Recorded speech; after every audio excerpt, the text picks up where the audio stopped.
So this week we've got Professor Gopal Srinivasan.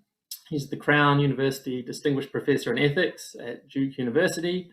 He has very wide research interests, including a whole range of topics in moral and political philosophy, including human rights, bioethics, obviously, which we'll be talking about today, and virtue ethics. And his new book, just out last year, is Emotion and Virtue.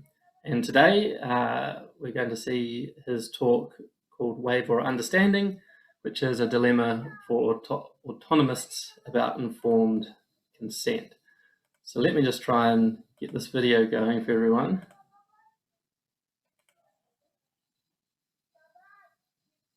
All right.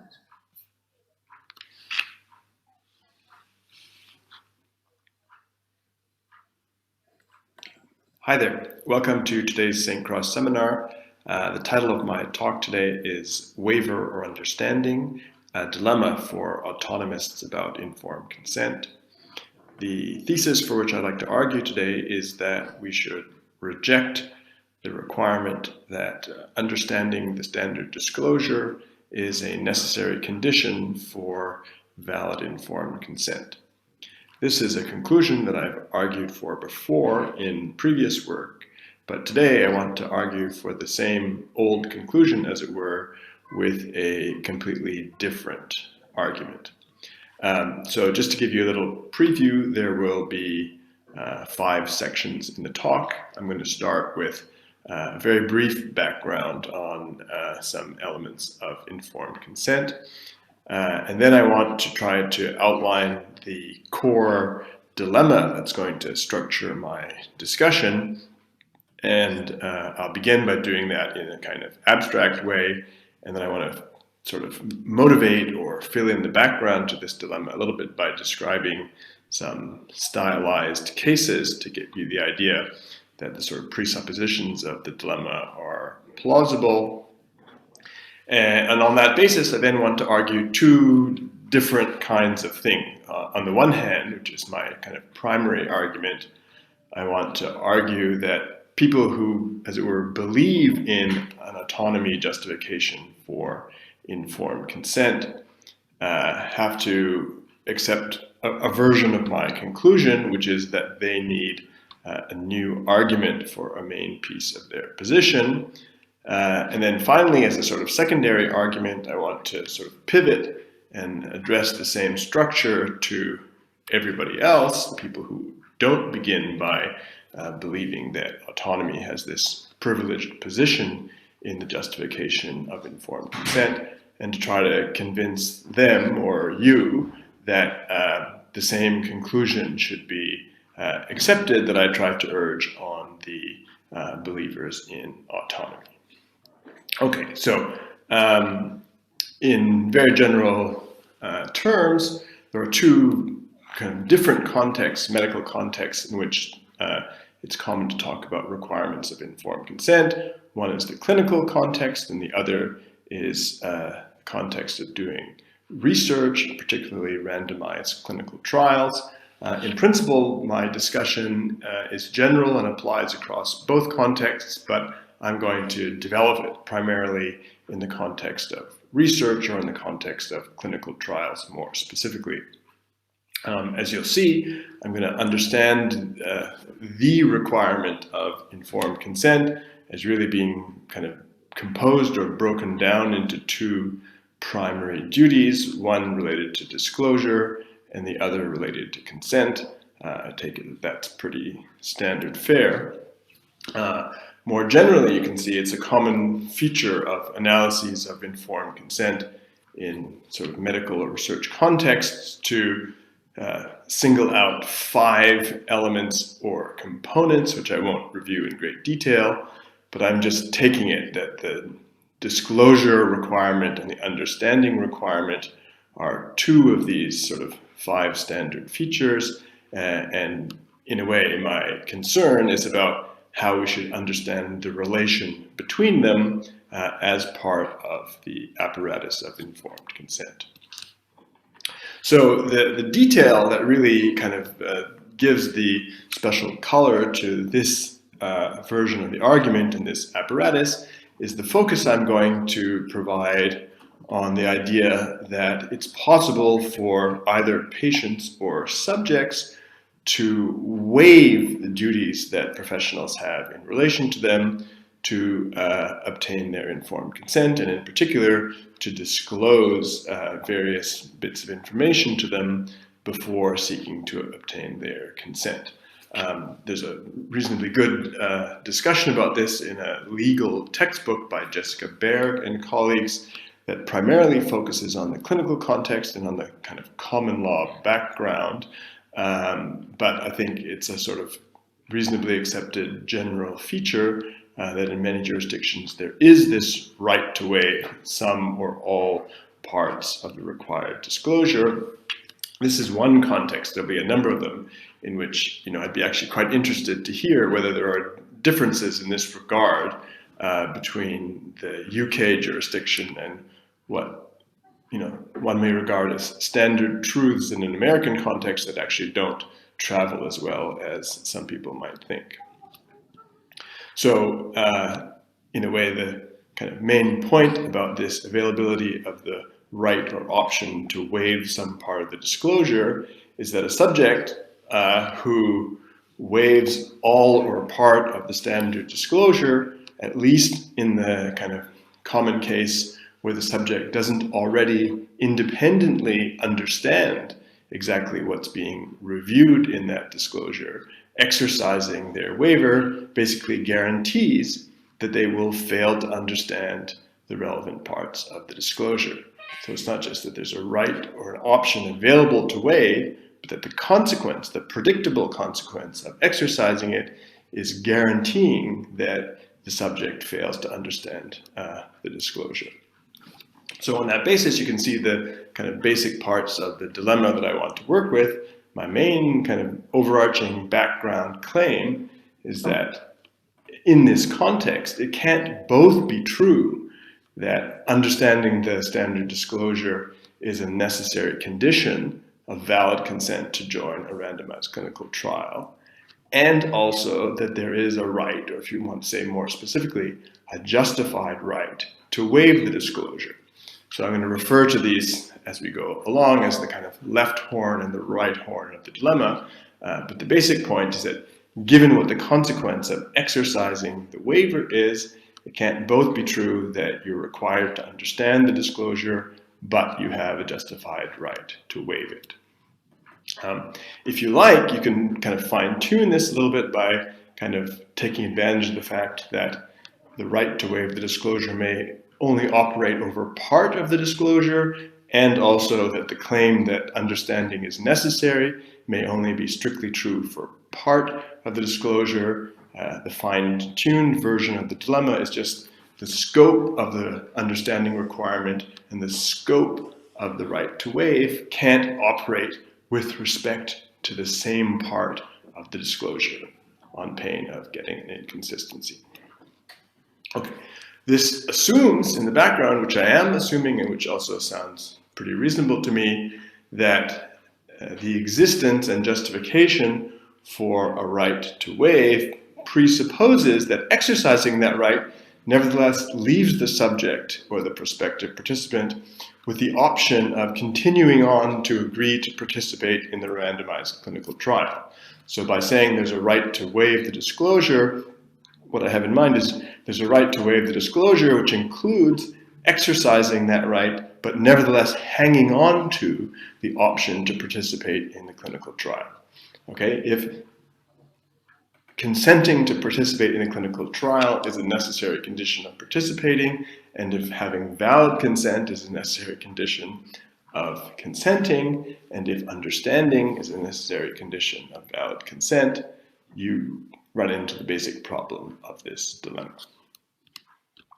Okay, so that is the kind of abstract background of the argument, as you will. Before I proceed to the argument, I just want to sketch in some kind of stylized cases, you might say, to give you the idea that it's actually reasonable, at least sometimes for some people in some contexts, for someone to want to do both of the two things that the arms of the dilemma address, namely to want both to be able to waive all or part of the disclosure, but nevertheless also to want to agree or to have the option of agreeing to participate in the relevant trial. In the abstract, you might think, well, who would want to put these two things together? That's kind of crazy. I want to try to suggest that actually, at least in some contexts, it's a pretty reasonable pair of things to want to have the option to do together. And here I might say that the second two of my stylized examples kind of draw on Karl Schneider's work in his old book, The Practice of Autonomy. In his book, he's developing a critique of something that he calls mandatory autonomy. There's a way in which both kind of in the abstract, but also in the use of these cases, the critique or the argument that I want to develop is structurally similar to Schneider's, the difference being that he's focusing on the case of individuals who want to get the information relevant to make a decision, to be properly informed, but then nevertheless to have the option of not making the decision themselves, letting someone else, a family member or the doctor, make the decision for them. Whereas I'm interested in the sort of reverse scenario, someone who's not interested in having some or all of the relevant information, but nevertheless is interested in not only making the relevant decision, but making it affirmatively, that's to say, actually deciding that they want to participate in a trial. And a difference, of course, is that his discussion and cases are primarily drawn from the clinical arena, whereas I say I'm orienting myself to the research case, but the argument is actually pretty general. So the second and the third cases I'm going to give you are variants of what Schneider calls his divided self hypothesis. Okay, here's case A, you might say the basic sort of generic case of this kind. It's a case of a person whose conception of what information is relevant or important to his or her decision differs in one or more ways from the conception that's been standardized in the uniform disclosure. Not only that, but the person is conscious, perhaps because she's aware of the quite strong data on the ways in which information overload can lead to poor or bad or even self-defeating decisions, aware of the dangers of information overload and having a different set of preferences in terms of what's really important information relative to the standard conception. This person wants to kind of fine-tune or tailor which information she receives and just not receive information that isn't relevant to her but runs the risk of landing her with information overload. So here's an example. It turns out I can tell you already that the main part of my slide is not that easy to see, so I apologize for that. So Laura Beskow and Kevin Weinfurt, colleagues of mine at Duke, did a bunch of survey work kind of investigating people's preferences for information, in particular as part of an informed consent for a biorepository study. And they, among other things, found some striking differences in the preferences as between kind of experts and lay people, in particular, differences in the preferences as between IRB members, research ethics board members, and lay subjects concerning which parts of the standard disclosure were important or relevant to include. So I'm just going to give you one example, and this is the bit that I apologize you have trouble reading. I can tell you what it says. So the right to withdraw as a standard part of what's disclosed as part of an informed consent process was something that IRB members, 95% of them, rated this as extremely important, whereas only 58% of lay subjects reported this as an item that they thought was very important to know or to be told as part of the disclosure. So there's roughly 40% difference between lay people and experts in the importance of this particular item. Okay, case B, again, these are modeled on Schneider, remember, is a person, a patient subject who has a terminal condition. Some particular randomized clinical trial offers them the last and only chance at an effective therapy. This is information that's both true and believed by the subject, since the subject trusts her doctor. But the subject nevertheless fears that learning the details of the risk-benefit analysis for this trial will scare her off her kind of already made decision to enroll. So for her, waiving that part of the information in the disclosure is part of a Ulysses strategy, in effect, to kind of bind her to the choice that she's already made.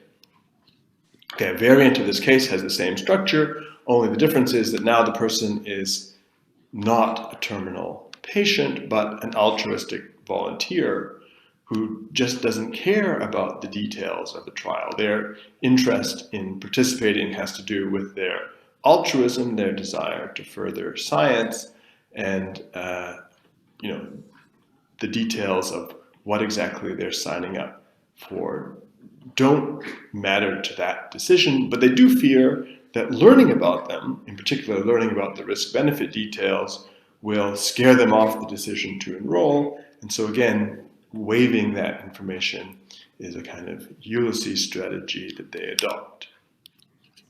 Okay, as a general thesis, you may say, alarm bells go off when you're told that a particular altruistic volunteer doesn't care about the details of the trial they're enrolling for. But here I think we could add particular details, both about the trial and the individual, to make this a rational attitude. So of course, sometimes, you might say, in scary cases, for example, and in standard cases of individuals, the attitude in question may be very questionable, but in many other cases, it may also be perfectly reasonable. Okay. As a general matter, the point is there may be perfectly good reason for the patient, the subject, to adopt the Ulysses strategy, and that's what would give her a reason to combine the waiver strategy with nevertheless wanting to enroll. Okay, so that is the basic setup to the whole argument, and now I'm going to give you these two different arguments, one pitched more specifically at people who believe in the importance of autonomy for justifying informed consent, and then later I'll come back to a sort of variant of the argument addressed to everybody else.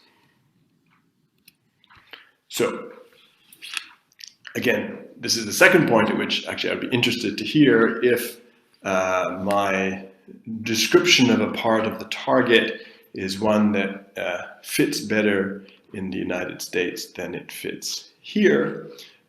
Certainly, I think it's fair to say that in the United States, the standard default justification offered for the requirements of informed consent is an appeal to autonomy, both, I would say, at the general level, that's to say that this is meant to be the crucial part of the justification for the entire doctrine of informed consent in all its sort of multiform details, but also more specifically, it's meant to be a crucial part of the justification for the very requirement that I'm targeting in the discussion, namely the claim that understanding the required disclosure is a necessary condition of valid informed consent to participate in a trial. I'll add maybe that, to my mind, it's actually quite hard to find a well-developed, articulated example of such justifications, as opposed just to the claim or the assertion that autonomy plays this role in that justification. But for the purposes of a target and for this argument, that doesn't matter to me. What I'm going to try to show is that in a certain way, the conclusion can't be right, no matter kind of how you fill in the background here. Okay, and the way I'm going to do that is by beginning not from the question, what's required, or is it possible to justify the requirement of understanding as a necessary condition, the left horn of the dilemma, but rather I want to focus on the right horn of the dilemma, the question of the right to waive a part of the disclosure, or more specifically in a way, the justified option to waive the disclosure. It's actually not important for my discussion whether we conceive of the option to waive the disclosure as something that properly qualifies as a right. Okay, and in particular, I want to say the argument should begin by asking, from the standpoint of autonomy, how does a justification for having the option to waive the disclosure fare? Okay, in general terms, what I want to argue or suggest is that a justification for having the option to waive the disclosure is actually quite easy or straightforward to justify in relation or by reference to the value of autonomy. I want to give you two different examples of attempts to sketch in some such justification. So the first attempt focuses on the fact that using or exercising the option to waive the standard or part of the standard disclosure is a straightforward exercise of autonomy. It's making a choice over the conditions of one's own life. More specifically, it's making a choice over the conditions of some particular decision that one has to make, and making that choice over the conditions of that decision in particular as an attempt to shape the conditions to bring them better into line with one's own kind of values and preferences. That description, using the waiver as an exercise of autonomy, holds even if it turns out that a consequence of that decision is that some later choice one makes, for example, the choice to enroll in the trial, turns out to be less autonomous because, for example, it turns out to be less informed, and on the assumption that you think information or informedness is a condition of autonomy. This all to the good just because it's perfectly coherent and possible to decide autonomously to accept a limited loss of autonomy on some occasion in the future. And that's both true and coherent, even if one holds that there are limits to the extent to which one can autonomously decide to forego autonomy. So at the extreme, it's a well-known position, for example, that contracts to sell or bind oneself into slavery not only are void, but in particular can't be justified by reference to the value of autonomy. So one can accept that, and even something weaker than that, while still insisting that some choice to accept a limited loss of autonomy in the future is not only both possible, but remains itself an exercise of autonomy. Of course, one might insist, in line with this position, I take it the opponent will insist, that as an autonomous choice, the choice to waive the disclosure or some part of the disclosure itself has to be made under certain conditions. And these conditions might well include understanding of relevant parts of information. Okay, so I'm happy to accept that. That's consistent with the claim that it's both coherent and justified autonomously to decide to accept a later loss of autonomy in the future, as long as the information that's required for the first choice, the choice of the waiver to be autonomous, is different from the information that's required for the later choice, say the choice to enroll in the trial is required. And on the face of it, I think that both looks correct and perfectly sensible. So I'll come to an example in a minute, but more generally the argument is if those two sets of required bits of information overlap, then insisting that the choice to waive the disclosure can only be made autonomously if it's informed in a way that actually will remove or obliterate the later choice is somewhat kind of incoherent. Okay. But in any case, I think we can just by example and description show that those two sets of information conditions are distinct. So for example, it may be that as part of deciding autonomously to waive the risk-benefit information for the particular randomized control trial one is considering joining, one has to be told that the trial does have a specific risk-benefit ratio, and if one waives that part of the disclosure, one will be ignorant of what that ratio is. That's one kind of information, and you may need to receive that information in order autonomously to waive the disclosure. Nevertheless, what's required, in the standard view to autonomously enroll in the trial itself is a different piece of information, namely the actual details of what the risk-benefit ratio for that trial are. Okay, and so one can be given the information needed to make the waiver choice autonomous without yet being given the information that one is trying to avoid, and that's meant to be required for the enrollment. So these two pieces of the puzzle remain coherently fittable together. Okay, that was one kind of way of trying to show how, from the standpoint of autonomy, having the option to waive part of the disclosure is perfectly justifiable. Here's a second kind of differently formed attempt. If we're presented with some individual who, as it happens, wants and reports that he would like to waive the disclosure and nevertheless hang on to the option to enroll in the trial, if we deny this person, I guess I've changed the person's gender in the middle. If we deny this person the option, that is tantamount to forcing her to receive the standard disclosure, at least forcing her to receive it on pain of losing the option to enroll in the randomized clinical trial. So a different way to put this second attempt is to notice that denying people the option to waive the disclosure in the case when they don't want to receive it is equivalent to forcing them to receive the disclosure.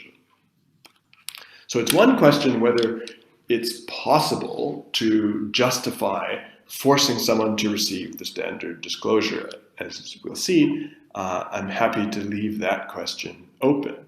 My point here, this is the nub of the second attempt, is that forcing someone to receive the standard disclosure can't be justified in the name of autonomy, because this is equivalent to forcing her to decide under conditions that she rejects, which is not a description that's consistent with, as it were, the content of autonomy, let alone its value. So here's where we go back to this phrase, mandatory autonomy, and I kind of overlap to some extent in my argument with Schneider's critique. So in this sense, part of the point is the idea of mandatory autonomy is a kind of contradiction in terms. And unless we can reconcile or rescue that contradiction, that's an argument for saying that autonomy itself justifies not forcing people who want to waive the disclosure to have the option of waiving it. As I say, it's a separate question whether there's a different argument that appeals to something other than autonomy, a different value or a different set of considerations that yields the conclusion that actually it's justified, all things considered, to compel unwilling subjects to receive kind of required disclosures. I'm happy to leave that open. The main point is just that case, whatever it is, would have to be based on something distinct from autonomy. So let me go back to the dilemma in my title. Recall my suggestion is that the dilemma has the form of these two horns. On the one hand, you can't have the idea, or you can't affirm that understanding is necessary as a condition of valid consent to join a randomized controlled trial, while also affirming that there's a justified right or option to waive the disclosure. Those two things are inconsistent, I claim, and so they can't both be justified. What we've just seen, the conclusion of this first line of argument, is that there's a quite good, perfectly compelling justification that begins in the value of autonomy and ends as a conclusion on the right horn of the dilemma, namely the conclusion that there is a justified right to waive the disclosure. So if that's right and the two things are inconsistent, the conclusion that follows, and this is the main conclusion that I would like to urge today, is that we cannot also appeal to autonomy to justify the conclusion that understanding is a necessary condition of valid consent. So this kind of run of the main argument has a very simple form. There are two propositions that are inconsistent. Autonomy yields a very good and straightforward justification for the second of these propositions. Therefore, autonomy can't also be seen as the justification for the first of the propositions. Can't also be seen as the justification for holding understanding to be a necessary condition of informed consent. If, therefore, just spelling it out, you are a believer in the value of autonomy, and in particular in its relevance for justifying some elements of the doctrine of informed consent, my conclusion is those people in those camps, need to give up on the idea that autonomy is the way to justify the understanding requirement as a necessary condition. Again, I'm happy to leave open on this plane of the argument whether there's a different justification for this conclusion I reject, but my main point is the autonomy-based justification can't be it. Last little wrinkle on this kind of autonomist-orientated part of the argument. So I referred at the beginning to this textbook by Jessica Baird and colleagues. This is going to be a perhaps funny use of the expression "in fairness to," but in fairness to them, and it's kind of a striking feature of their discussion, I think they recognize all of the main elements of this argument, namely that what I'm calling the right and left horns of my dilemma are two inconsistent propositions, that autonomy supports one of these two inconsistent propositions, and also that it's possible for the decision to waive to be a perfectly well-informed decision and therefore qualify for the description autonomous. The only thing they don't do is draw the conclusion that I'm here urging us to draw, which is, therefore, autonomy doesn't offer, in fact, can't offer a justification for the remaining proposition, which is the main proposition that they affirm, and affirm on the basis of autonomy. Okay, so we've come through 4/5 of the structure, and we've covered, as it were, the main plank of the argument, which was meant to be addressed to believers in autonomy. Nevertheless, I want also to kind of complete the tour, as it were, of the audience. I want to address a similar argument to those of you who may not believe, or maybe never believed from the beginning, that autonomy was the key to justifying elements of the informed consent doctrine or set of duties. So I'm going to skip over this slide because it's really just saying what I covered. I want to shift now to talk about the people who think that the basis for the justification of informed consent lies elsewhere. This second argument is going to be anchored in the same material, in the sense that the thin end of the wedge I want to drive is just the observation that the right and left horns of this dilemma are inconsistent, or that these two propositions about informed consent are inconsistent. And I want to make the driver of the wedge, again, be an argument that having the option to waive parts of the disclosure is a perfectly justified option. It's just that I want that argument now to run forward on grounds that have nothing to do with autonomy. That's the difference between the bit that's addressed to autonomists and the bit that's addressed to other people. So the two kind of alternate drivers that I want to put forward are quite different from each other. How different this first one is from autonomy, in effect, I think depends on how precise or detail-oriented you are in the formulation of what counts as autonomy. So the first driver just appeals to what I would call the value of ordinary individual choice, by which I mean nothing more kind of elaborate than the value of letting people decide certain questions for themselves instead of making the outcome or decision be mandatory on the basis of some regulation.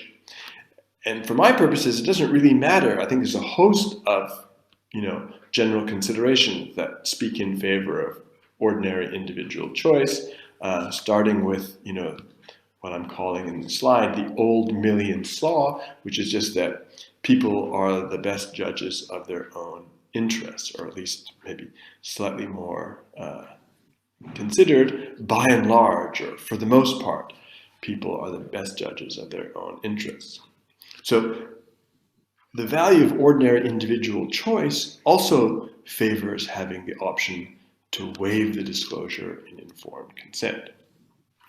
Here, that's what I was alluding to at the beginning, I'm presupposing that we should distinguish autonomy and ordinary choice. In my terms, I'm kind of offering you a template for distinguishing them just on the basis of kind of logical strength or theoretical sophistication. So autonomy, I take it, is a more demanding, more theoretically elaborate notion.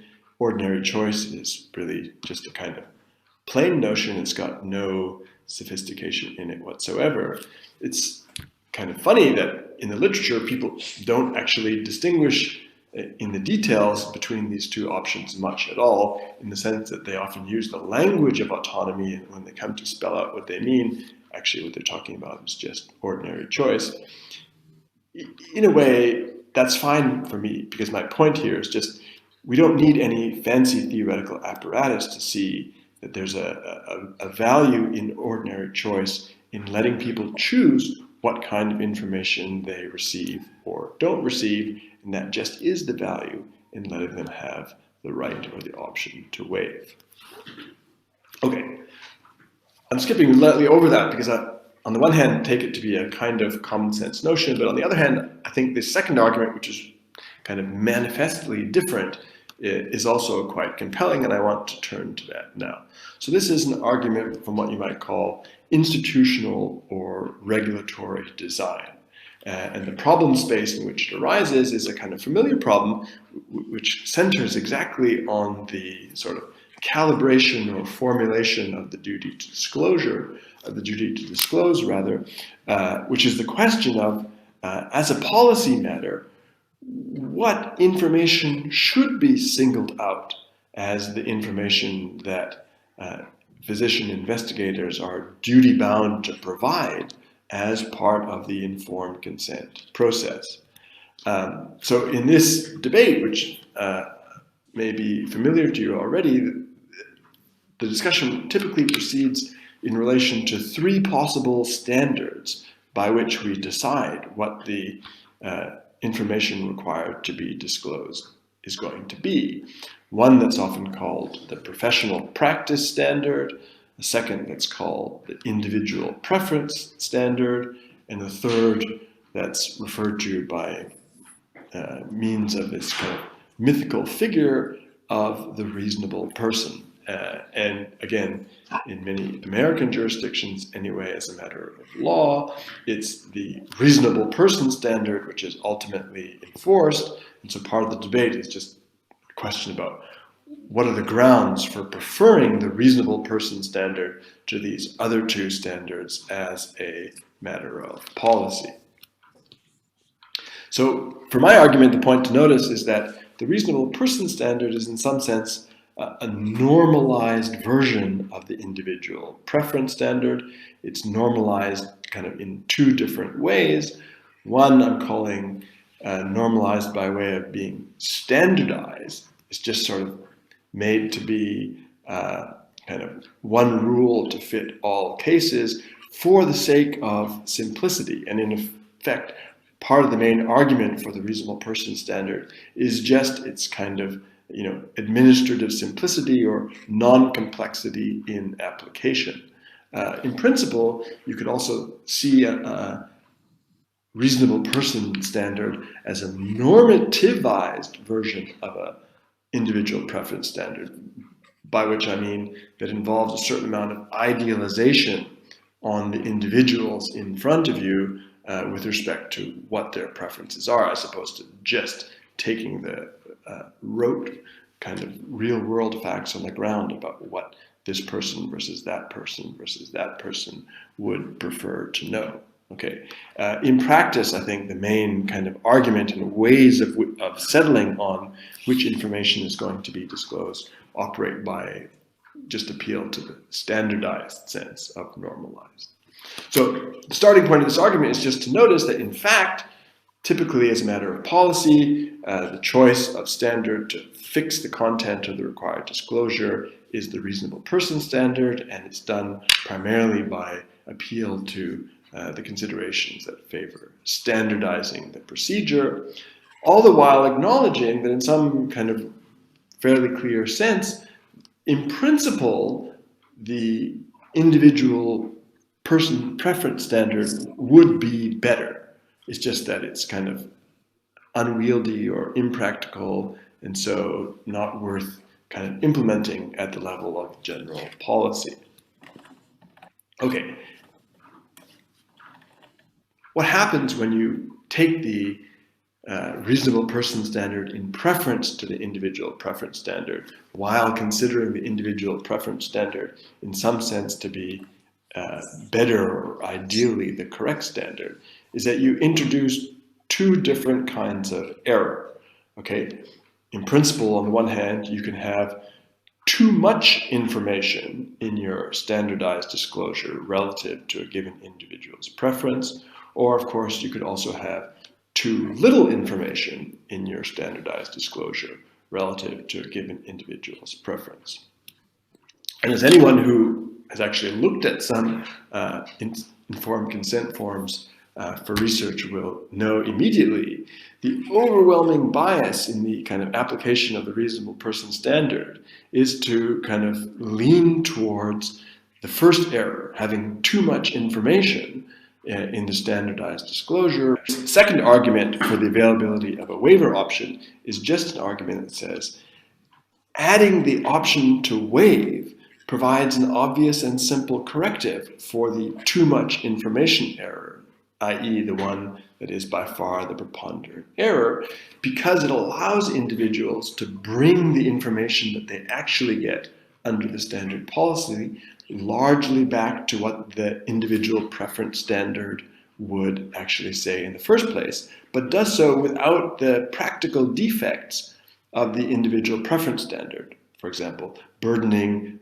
physicians and assistants with the job of trying to find out in advance all of what exactly it is that this individual and then the next time that individual would prefer to learn. If you have a standardized kind of over-generous disclosure up front, but the option for individuals to peel it back in parts, you in a sense get the best of both worlds. And that is itself a kind of administrative argument for the availability of the waiver option. So, like with the first plank of the argument for autonomists, of course, all of these considerations only operate pro tanto. I'm leaving it open that by appeal to some other kinds of considerations, you might have a countervailing case for the option to waive. But at least other things being equal, both of the arguments put forward that are distinguishable from the consideration of autonomy also support the option to waive. So my conclusion is just both if you're an autonomist and if you're not an autonomist, there's a reason to affirm or believe in the justifiability of the option to waive parts of the disclosure. Having that option is not consistent with insisting on the necessity of understanding the disclosure as a condition of valid informed consent, and therefore we should reject that proposition. Thank you very much.